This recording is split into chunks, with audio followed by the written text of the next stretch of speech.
De tout temps, il y a eu la rose sacrée, divine, la rose qui embaume, la rose écarlate, la rose blanche, la rose jaune, la rose rose, la rose multicolore créée par les hommes. Car tout évolue, le vivant évolue en permanence. Le divin cherche à vivre l'humain. Le divin cherche à vivre l'humain, à rencontrer l'humain. Le voyage, la rencontre ne se fait pas que dans un sens. L'humain qui cherche à atteindre le divin. Le divin veut être humain, veut ressentir, goûter, toucher, sentir. Le divin veut être chaud, parcouru,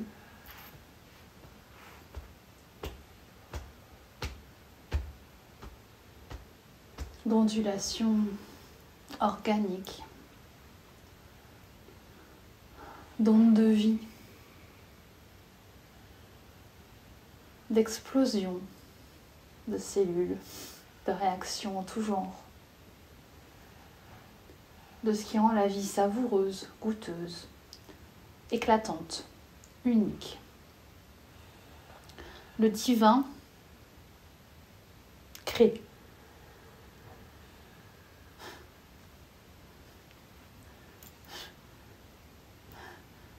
Le divin est le plus grand créateur qui soit.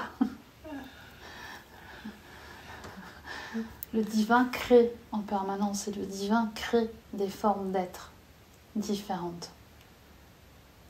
Il y a eu l'univers, le cosmos, le vide, la lumière pulsée, des fragments d'étoiles, des fragments de matière, les astres, les planètes, les comètes. L'infiniment petit, l'infiniment grand. Le magnétisme. Il y a eu les lois de l'attraction, les lois de répulsion. Il y a eu le temps qui a changé de forme. Temps de l'univers, muet en temps terrestre, qui n'existe que sur Terre ainsi. Le divin a évolué, goûté à sa création et toujours souhaité connaître plus d'évolution, plus de création. L'humain est une forme du divin, comme une autre, au même titre que le soleil, que la lune, qu'un brin d'herbe, un papillon, que la baleine, que l'éléphant.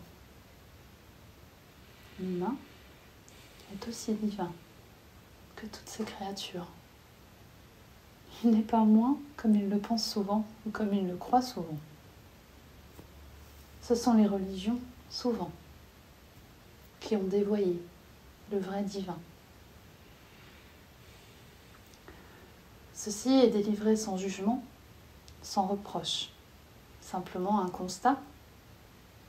Si je sépare le divin pour le vénérer, je me sépare de lui dans ma nature d'humain. Il n'y a plus le divin en moi, mais il y a le divin que je vais aller rencontrer à l'extérieur de moi, sur un autre plan. Plan que j'essaie désespérément de réatteindre, de retrouver, alors que ce plan à l'origine vient de moi. C'est ce moi divin qui est venu chercher cette forme humaine.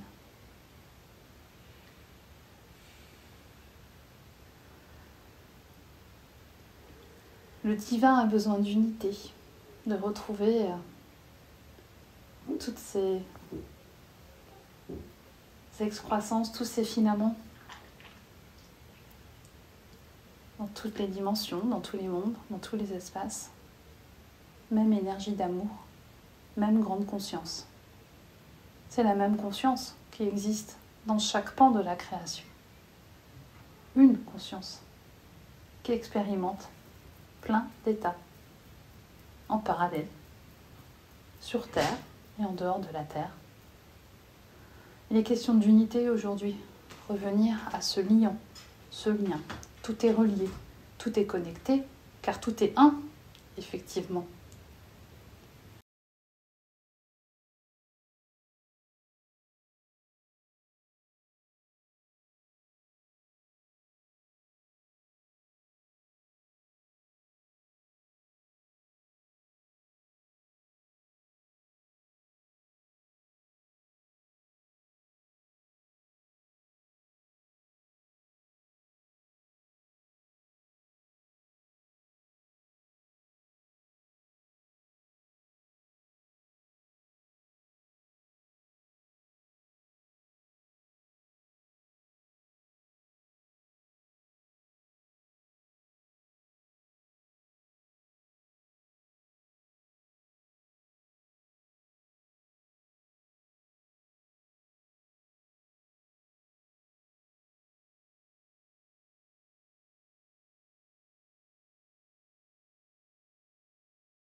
Tout est un. Tout est relié. Tout est un, avec des fragments de savoir différents, d'expérimentation en parallèle. Vous pouvez imaginer les neurones dans votre cerveau. Ils sont tous uniques, traitent une information, une vibration, une onde, une fréquence, une conscience propre. Et le collectif va donner une pensée, un résultat, une action. Tout ce qui existe pourrait correspondre à un neurone, de la même masse, du même ensemble. Tout est un. Cette phrase circule sur Terre, mais elle n'est pas toujours comprise comme elle doit l'être. Le sens parfois émerge soudainement. Tout est un, avec une différenciation. Je fais partie du même ensemble, mais avec ma spécificité et ma singularité. Je suis un fragment de cette rosace multicolore qui peut orner une cathédrale. J'ai ma propre couleur, mais je fais partie de l'ensemble. Voilà comment doit se lire ce tout est un. Et je suis un dans le tout. Tout est un et je suis un dans le tout. Tout est un et je suis un dans le tout. Ceci est la transmission de ce jour.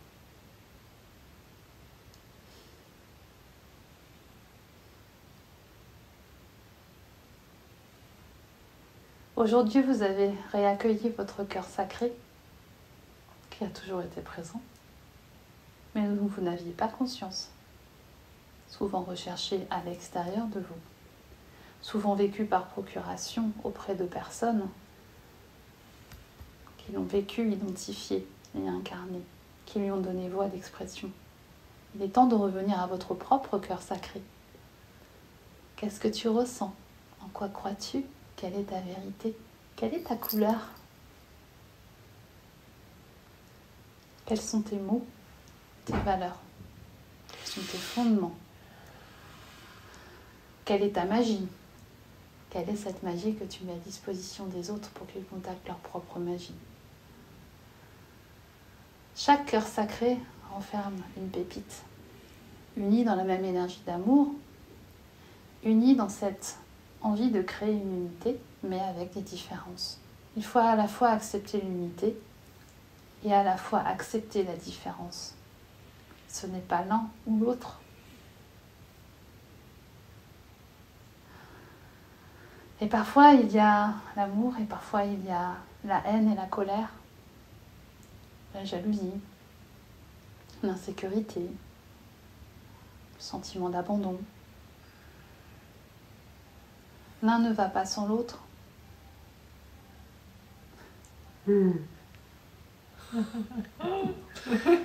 Ma cloche de pleine conscience aurait sonné. Vous entendez, c'est Maya qui pleure parce qu'elle veut des câlins. L'abandon ne va pas sans l'autre. Ah oui. Je sais pas combien ils sont là-haut, mais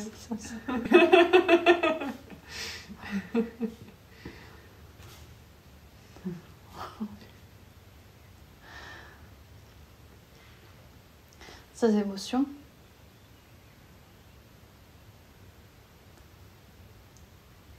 sont une dans le panel de tout ce qui existe. Elles ne sont pas moins, elles ne sont pas moins bien, elles n'ont pas moins de valeur, elles sont une.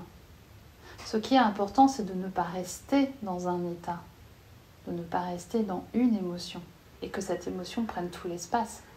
Mais cette émotion a le droit d'être. J'ai le droit de me sentir en insécurité un jour, et de me sentir tout mon cœur sacré le lendemain. J'en ai parfaitement le droit en tant que divin incarné. Parce que je vis l'incarnation. Si j'étais dans le divin d'amour en permanence,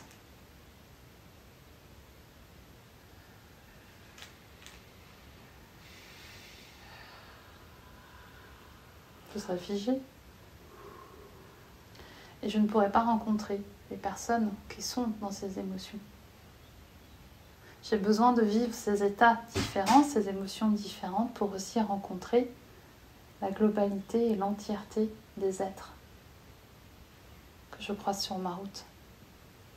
Si je ne connais que l'amour, je ne peux reconnaître que l'amour chez l'autre, puisque je ne connais pas ces autres états.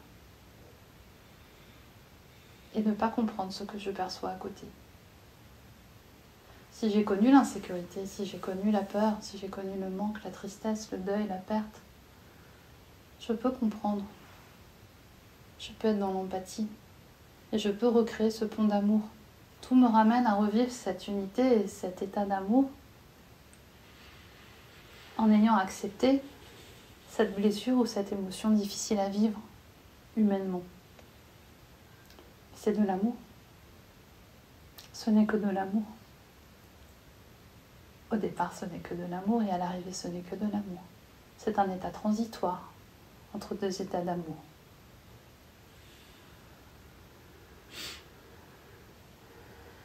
Cela replace le parcours de chacun dans toute sa beauté et sa richesse et dans une notion de réussite permanente. Dans l'invisible,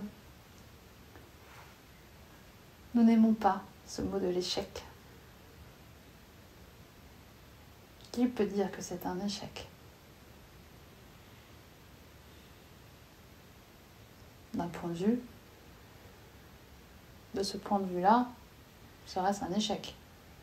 De ce point de vue-là, serait-ce un échec?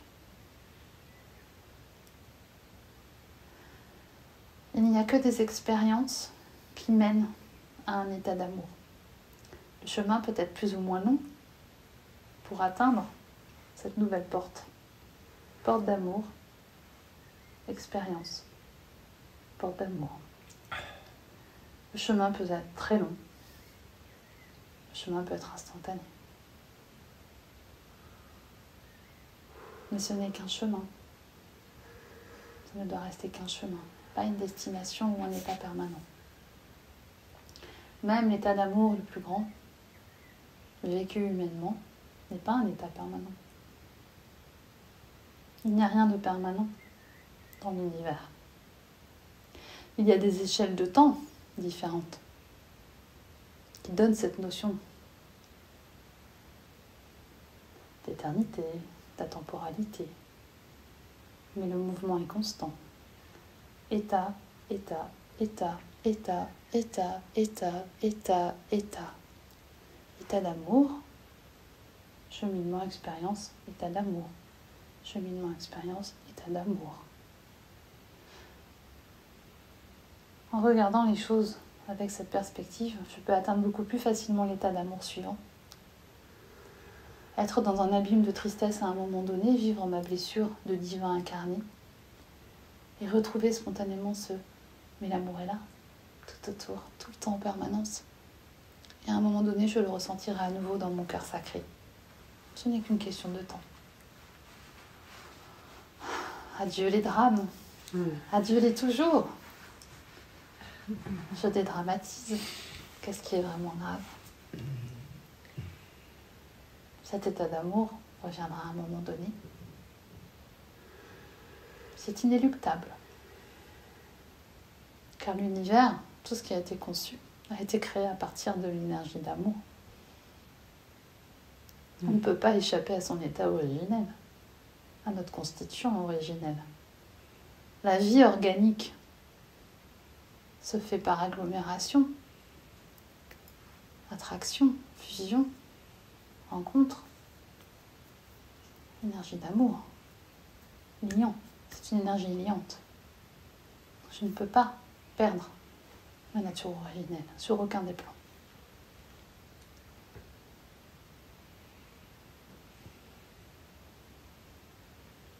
Dans l'invisible, nous vous envions parfois. De pouvoir vivre l'essence de l'incarnation. En un mot et en deux mots.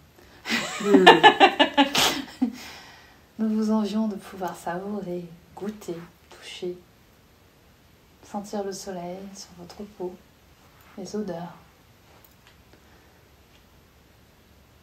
Nous regrettons parfois les incarnations passées. Nous jouons notre rôle là où nous sommes en tant que conscience. Mais c'est une bénédiction lorsque nous pouvons revenir vivre une incarnation. Peut-être l'oublions-nous quand nous arrivons sur Terre, mais c'est une bénédiction de venir sur Terre. Toutes les consciences ne peuvent être incarnées en même temps.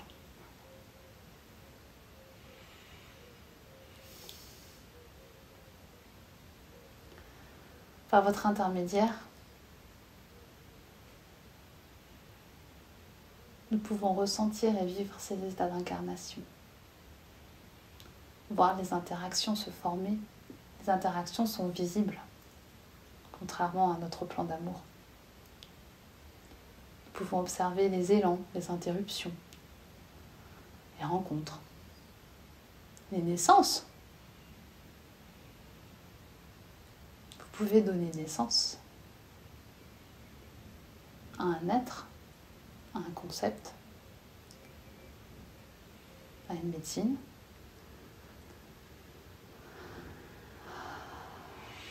Vous pouvez donner naissance, vous pouvez donner, transmettre la vie. Permettre à une autre conscience de vivre l'expérience de la Terre dans un corps humain ou à travers ce principe que vous amenez dans ce monde. Vous êtes créateur en permanence, d'une autre manière. Savourez. Savourez ce cadeau, cette bénédiction. Pour ceux qui sont dans l'attente de pouvoir vivre cet état.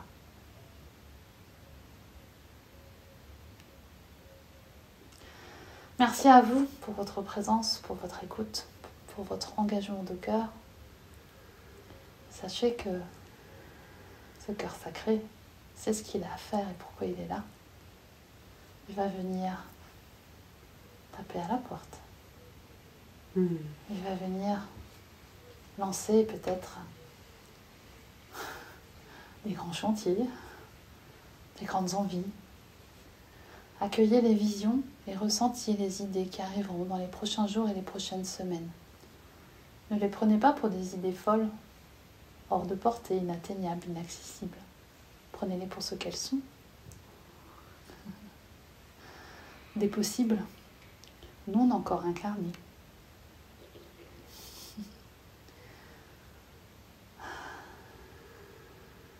Merci à cette messagère d'accueillir cette transmission aujourd'hui, d'œuvrer au nom de l'amour et d'ouvrir les cœurs. Tel est son rôle, telle est sa mission, devenue totalement visible et claire aujourd'hui. Soyez tous messagers de cet amour qui est tellement important pour vous. Cet amour qui est une dimension fondamentale de votre être. Chacun, chacune à votre manière, trouvez l'expression de cet amour dans vos vies et dans ce que vous offrez à ce monde. Nous sommes un et vous êtes un dans ce tout.